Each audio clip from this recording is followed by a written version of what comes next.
Hi, Stamper fans. Welcome to another Make It Monday. I am Nan Gerlitz, independent Stampin' Up! Demonstrator from Bloomington, Illinois. I'm here live on my Facebook page every Monday night at 7 p.m. Central Time. So I'm so happy you're here with me. If you are catching the replay, I'm so happy that you stopped by. I hope you'll stick around. My goal every Monday night is to give you some tips, some tricks, maybe some things you didn't know or didn't think to try in your card making and stamping sessions. So hopefully you'll stick around and check it out. Tonight we are making this fun card with the Adorable Owls stamp set. And I took a little page out of the Harry Potter fandom and made a Hedwig inspired card. So I imagine some of you caught on to that. This was my winning card from Friday Night Stamping. Woohoo! So that's what we've got in store for you tonight. As always, I have linked a full supply list and cardstock measurements in the description, so you can click that link and get all the info you need. No need to take furious notes while you're watching. You can just watch and relax and get all the tips, and then go back and get your measurements later. All right, let's flip the camera down. Let's get to it. So first of all, I wanted to point out the Adorable Owl stamp set is part of our Sale-a-bration offering. And Sale-a-bration is going on now until the end of February. So February 28th is the last day that you can place an order and get freebies. So if you haven't yet gotten the items you wanted, stop waiting. Get to it. But the Adorable Owls is free with a $50 purchase in the US. So you can purchase anything. You can purchase refills on cardstock. You can purchase adhesive. You can get stuff to do school projects with if you want. We've got plenty of cool adhesives and trimmers and tools and things like that that you can use on school projects, and then bam, get a cute stamp set or some paper or something for free. So plenty to do with Sale-a-bration. So wanted to point that out. All this week on the Facebook page here, I will be featuring cards made with the Adorable Owls stamp set. So if you need some more convincing, stick around for the week and I'll give you plenty. All right, so let's see what we're working with today. So we are starting with the Adorable Owls stamp set. It comes with 3 adorable owls. One that is obviously party themed, could be birthday, could be graduation, could be an anniversary. We don't know. We've got a cute little guy with a bow tie, and we've got the flying one that we're using tonight. We've got a generic friend greeting, the It's Your Day, so that could go for any type of celebration. And then the Hoot Hoot, You're So Cute. You'll see that one on Wednesday in my project. So we are also using the Something Fancy stamp set that is new in the latest mini catalog. And the reason for that is because of this Grateful for the Everyday Magic of You greeting. That was the one magic sentiment I really had in my arsenal, and I wanted to definitely call in that wizard theme. So grabbed that. We are using 2 ink pads tonight, our Night of Navy and Smoky Slate. We're keeping our pseudo Hedwig very, very pale, very snowy. And we're also using 2 sets of our Stampin' Blends, Smoky Slate and the, I think this is, hold on, So Saffron for her amber eyes. I actually feel like, yeah, I think I might have used the light black one for the beak and the little spots. We'll see how we can do with Smoky Slate and some layering. I might have to run over and grab that. Okay, so for our paper, our cardstock, all that, we are starting with a Night of Navy base, which is 8.5 by 5.5 inches, scored at 4 1/4. If you see the little Band-Aid that I've got going on, that's the reminder that I always tell you that our snips and scissors are very, very sharp. Don't be like me. It's just a superficial cut, but it's got a, it stung quite a bit, but it's got a little kind of tag on it that keeps catching on things. So I've got a Band-Aid. We also will be using 2 pieces of basic white. They're both 5 1/4 by 4, one for the inside, one for the front. I've got a piece of, where's my cheat sheet? Oh, and then I'll also have another piece of basic white that I'll be cutting a circle out of. So the circle's about 2 1/4 inches. So any piece that'll accommodate that.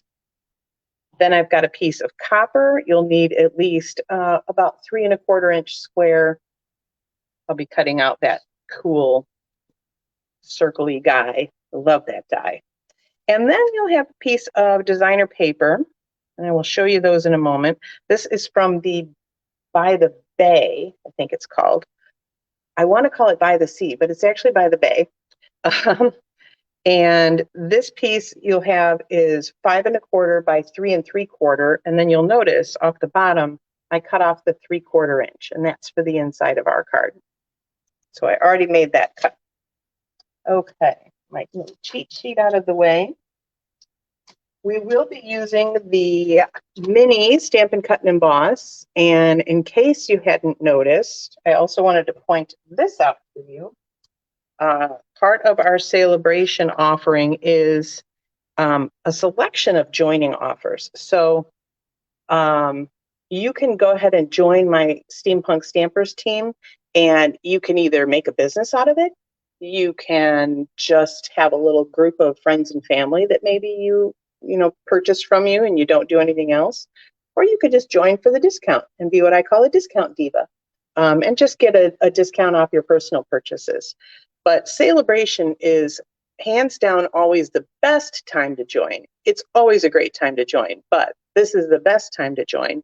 And we have 3 different offers during Sale-a-bration, so until the end of February. One is our standard $99 price tag, but you get extra products. So you get to pick out $175 worth of products, your choice. It could be all cardstock or all ink pads, whatever you want. $175 for only $99. You pay tax, you never pay shipping on your starter kit.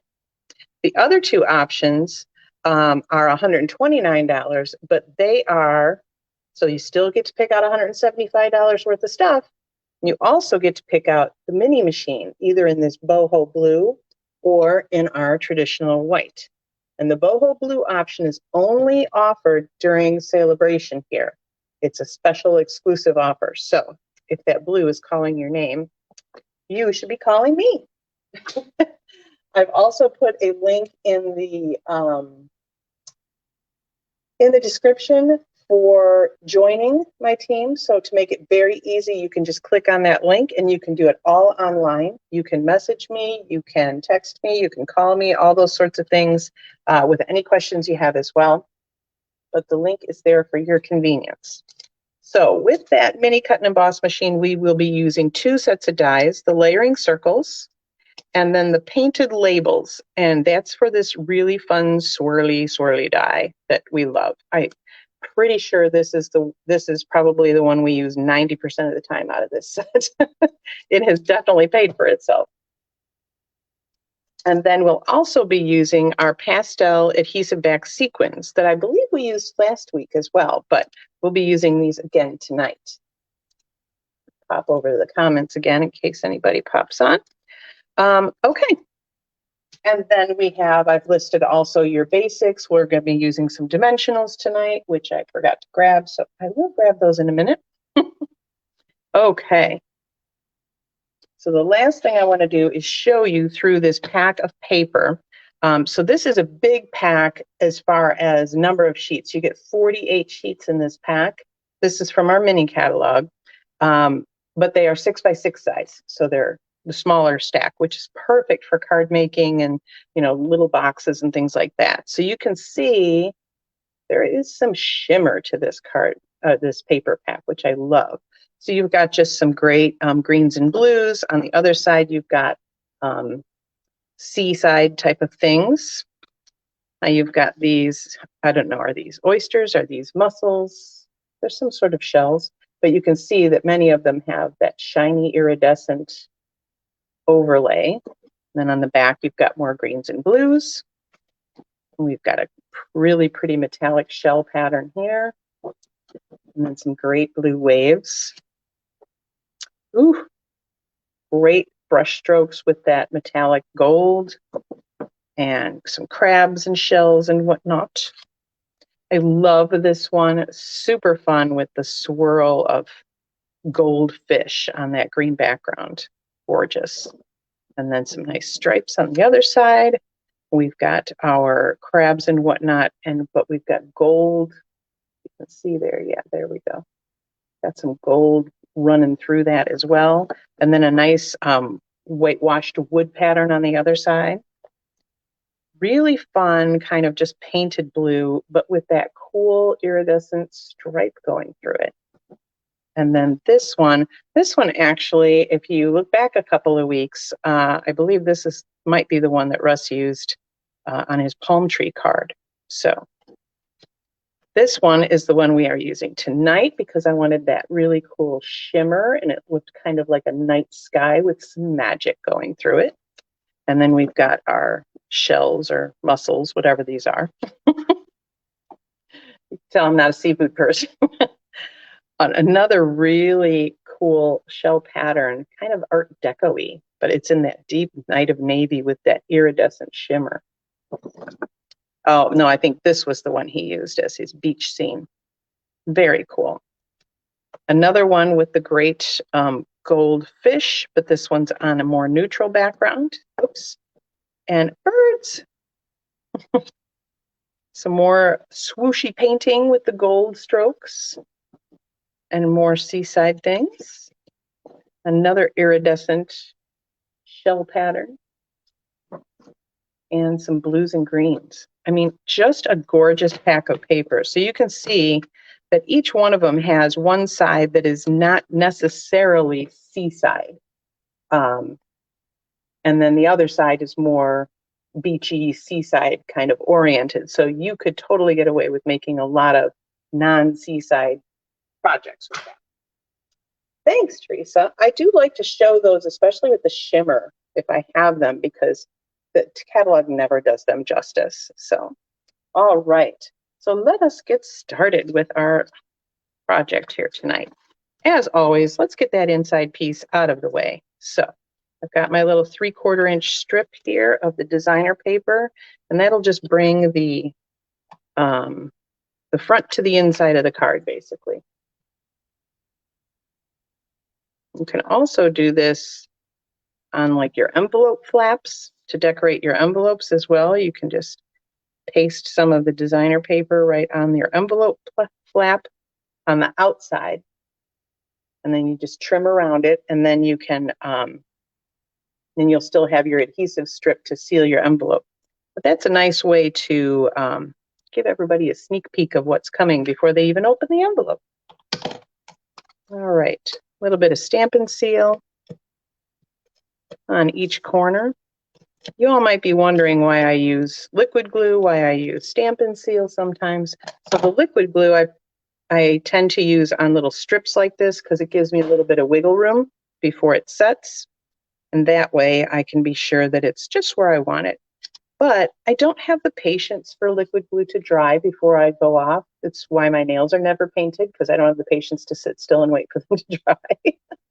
So I prefer Stampin' Seal. I prefer something that just goes on sticky and boom, it's done. So, but all a matter of personal preference. You can certainly use liquid glue on your entire project if you want.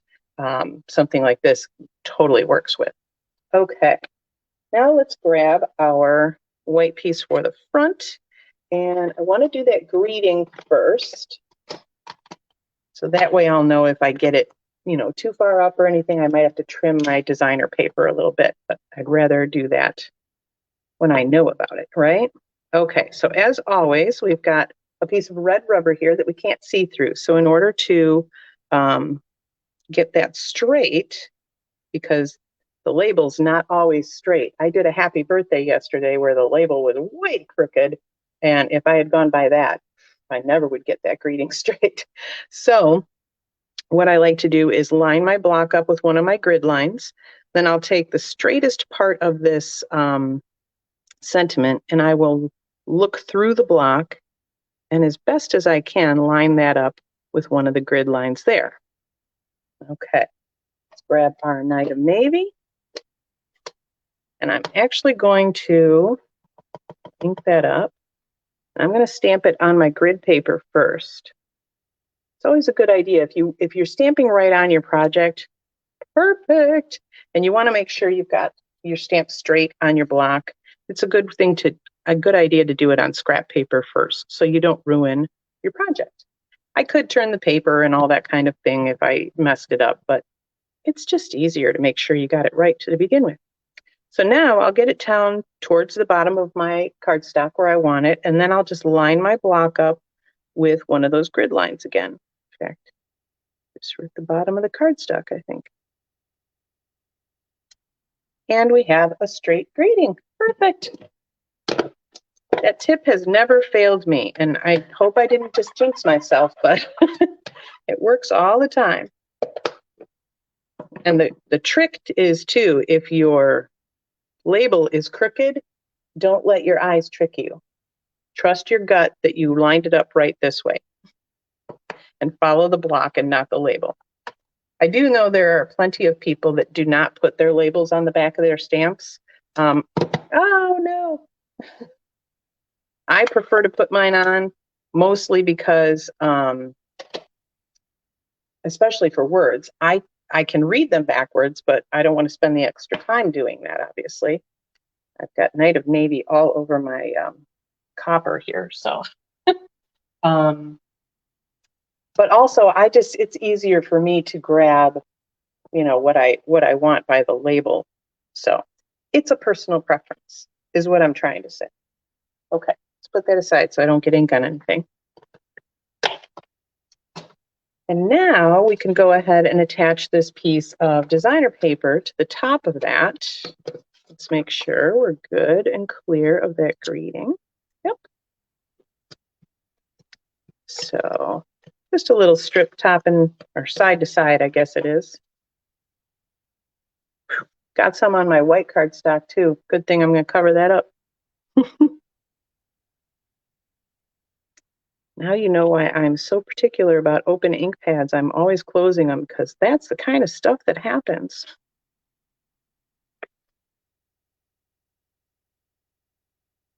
I don't know if that's why, because I've got it on my fingers.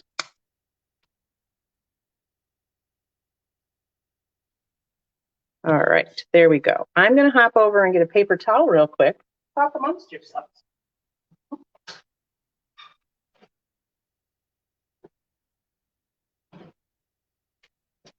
And yes, I did remember to grab my dimensionals, so I didn't have to leave you again. All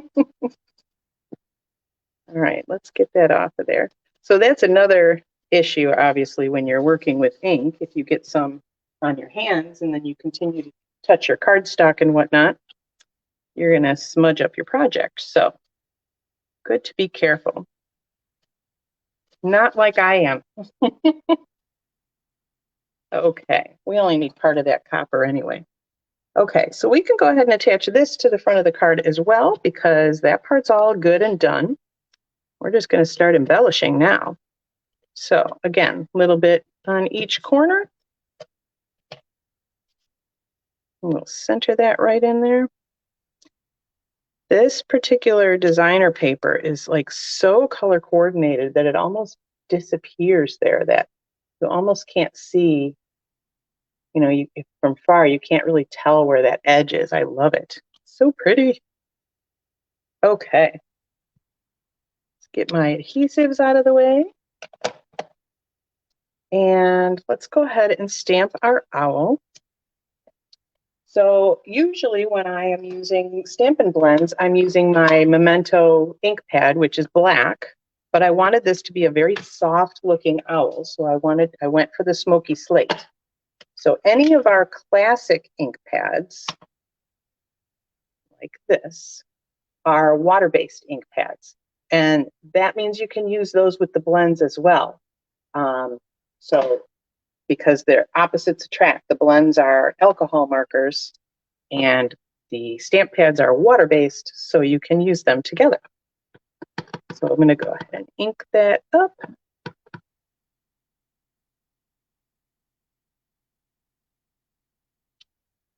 Nice. So very soft, not a hard outline at all. I liked that a lot. Okay. Get that guy out of the way before I do that again. That one wouldn't be quite so bad. It's a lighter color at least. Okay. So all of our stamping done. Now it is time to color. So, oops, covered up my example. I don't want to do that. So I'm going to start, yes. I'm going to start with the light smoky slate. I tend to work, I do a light layer first, and then I bring in my darks to shade everything. So I'm going to give him just some outlines here.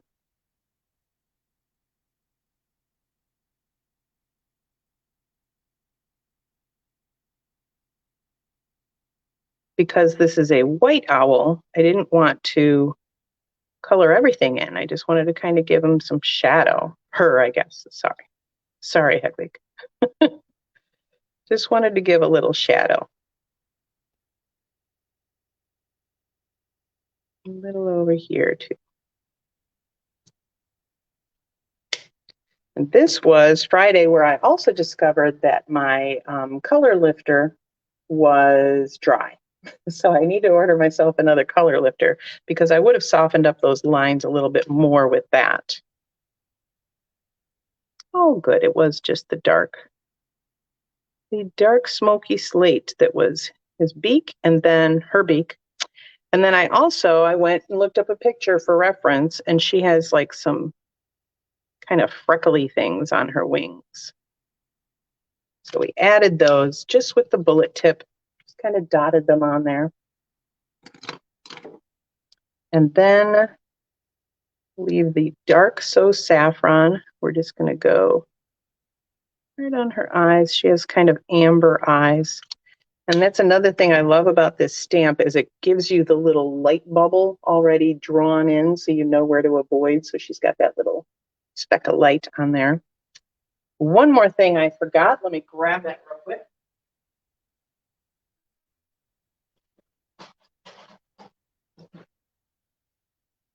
Like this is my first time, like I'm new here or something. I also added Wink of Stella to her to really give her a nice glittery, magical glow. So Wink of Stella is kind of a glitter brush pen. It's a clear glitter, so it doesn't give you any color. It's just shimmer. This is the only glitter that's approved to be used in our house. I like to tease my husband, but I'm not a fan of glitter as well. It's just, it never goes away. Ever, ever, ever. It gets everywhere. So I am all about just using our Wink of Stella. So now, let me see if I can capture that on here. Doggone it. You can see a little bit there. Yeah, there we go. That's some shimmer going on. So she looks much more magical now. Absolutely love these Wink of Stellas. They're like, you should just add them to every order. That's all there's to it. They're fabulous. So now let's bring our copper piece in. Let's do some die cutting. So we need our baby boss.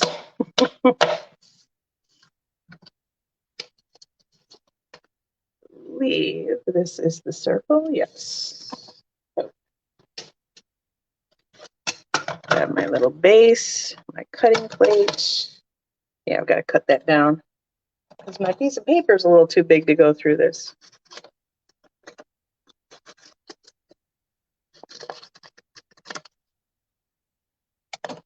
And I didn't cut myself. Yay!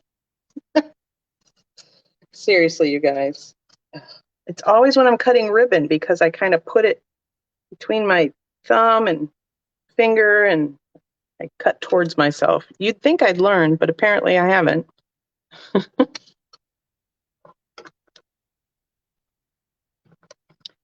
So I do tend to like to stamp first and die cut after, because then I can line up the image exactly where I want it, like within that circle or whatever die cut I have. If I'm using a photopolymer stamp that's see-through, it kind of doesn't matter because you can easily line those up right where you want it, obviously.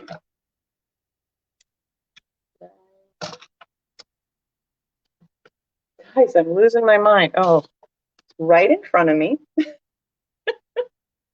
All right, let's cut a piece of copper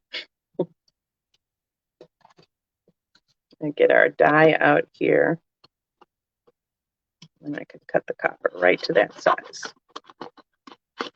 So when you are using the mini cut and emboss, you've got about, it's either a 3 1/4 or 3 1/2 inch opening here. So that's as wide as you can have your cardstock.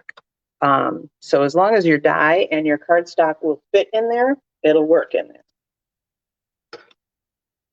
So there are some die sets that have bigger dies, but they also have smaller dies. It'll absolutely work in your mini cut and emboss.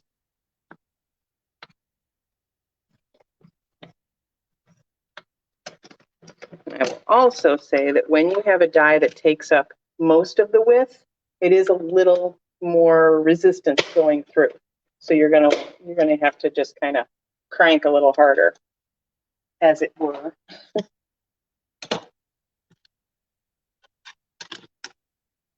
All right. So this particular die, everything, the middle circle stays connected to all these outside guys. We have a couple of different ways you can get this out of the die because it likes to hold on to it pretty well. These little guys come out pretty easily. But these thin lines here, they kind of sit in that die, and you don't want to pull on it too hard because then you'll rip them, and you don't want to rip them because you just went through the work of die cutting it, right? So you don't want to waste anything. So first I always take out these extra pieces that are meant to come out. So we have our take your pick tool, and I'll just use the pokey end, the very technical term. And I'll just pop out all those guys. There's always one more, a couple more, but those just have these little extraction holes, so you can see. So all we're going to do is put the pokey tool right in those little holes, and it'll start to release, as you can see. You can get your finger in there a little bit, but see, it's still not just popping right out. And like I said, I don't want to pull because I have done that when I first used this die, and then it starts ripping things. So you're just going to go around the whole thing and with your pokey tool and keep releasing until you've got it all. The other thing we do have, and I did not bring it over here with me, is there is a die brush that actually goes on the end of this take your pick tool. It's an added accessory. And you can take that and kind of roll it over, and it'll poke into those little holes and pull everything out. And there you go. And those extra pieces that needed to come out came out when I did all that. So the one reason right now that I would not do it with the brush is because metallic paper tends to pick up all those little imperfection things. So you can see there's like a little dent right there. I don't know if you can see actually. There's a little dent right there from the plate going through on the die cutting machine. So it's a little softer, a little kind of squishier, and it picks up all those little imperfections since it's shiny and smooth. So I wouldn't want to use a die brush on this because it might leave all those little kind of pokey marks. So I just use the pokey end of my take your pick tool on this particular die. All right. So this guy can go right on top of that. I want to see which way I have this. Let's say that way. So I am going to use a little liquid glue on the back of this because that will give me, again, a little bit of wiggle room to say, oh, that's right where I want it. So if I had put it down a little bit off, I could scooch it and it would be fine. Okay. Bring our card back in and flip that over a few dimensionals. When I have a circle, especially one that's just this size, I usually do kind of a triangle of dimensionals, and I always have found that that suffices. If you have a bigger circle, you're going to want to put more on it. Obviously, you might need a center support or something, but this is completely sufficient for this size circle. And we're going to have her flying upwards. And then we just need a few of our little embellishments. And I do have another alternative card to show you when I'm done here, so stick around. So since we've got some metallic going, I'm going to use the gold ones. And you all know, if you've been following me for a minute, that I like to work in odd numbers when I'm adding embellishments. So we are going to do 5. I suppose if I wanted to keep with the magical theme, I should have done 7, because 7's a very magical number. But I felt like 7 might be overkill. And there you have it. Very quick. Even with all the die cutting and the coloring, that was a super quick card. All right, let's get the mess out of the way here. And I can show you the other one I made with the exact same layout. And I actually used the exact same sequin elements, just in a different color. So same paper pack as well. This is that By the Bay paper pack. And I've still got a gray owl, but a much darker one, obviously. And then we've got the greens and blues here. And these are the blue sequins, the balmy blue. And this is that happy birthday that I was telling you about, where the sticker is really wonky. So if you went by that, I would stamp it crooked every time. But I lined it up with my grid paper just like the other, and it came out perfectly. For this one, I just used the scallop circle out of that layering circles dies, so just the 1 die set, and we're good to go. Inside both have those papers to match. And there you are. Let me pop back up here. So thanks so much for joining me. I will be featuring, like I said, the Adorable Owls stamp set here on my Facebook page all this week, so you can see 4 more great examples of how you can use it in different ways, kind of different looks on them and everything, with different papers, all sorts of things. So that's about it for me here today. I hope you will give some of what you have found here tonight a try. I hope you learned something new. And if you did, I would love it if you'd share this video so that your friends could learn it too. Until next Monday, I'm still Nan Gerlitz. Happy stamping.